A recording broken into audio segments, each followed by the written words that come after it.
900 livres ont été achetés en 1 heure, c'est bien la preuve que l'opération était attendue. 3 ans qu'il n'y avait pas eu de désherbage à la bibliothèque Abbé Grégoire de Blois. 10 000 livres sont donc à vendre à tout petit prix jusqu'à samedi.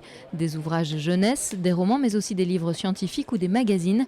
Un bon plan quand on souhaite enrichir sa bibliothèque.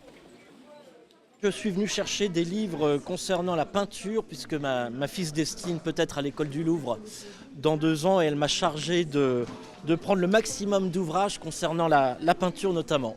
Et là je trouve effectivement des ouvrages très intéressants. J'ai retrouvé donc un document qui s'appelle Les écrans de nos enfants, le meilleur ou le pire. Effectivement, c'est un sujet d'actualité pour nous qui accueillons des enfants de 0 à 3 ans à la crèche, avec une problématique autour de la surexposition des enfants sur les écrans. Je suis enseignante mathématiques et sciences.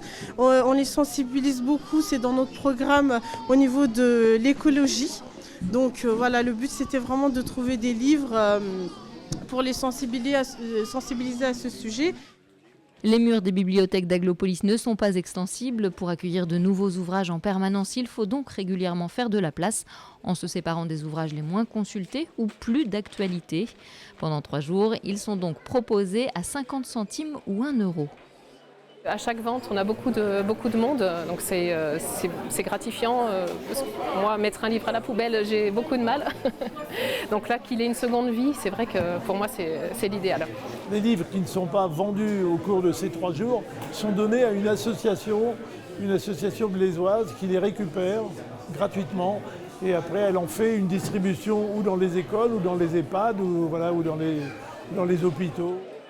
Pour ce premier jour de vente, tous les ouvrages désherbés n'ont pas pu être sortis des réserves. Il y aura donc encore du stock et l'offre sera renouvelée pour les visiteurs de vendredi ou samedi.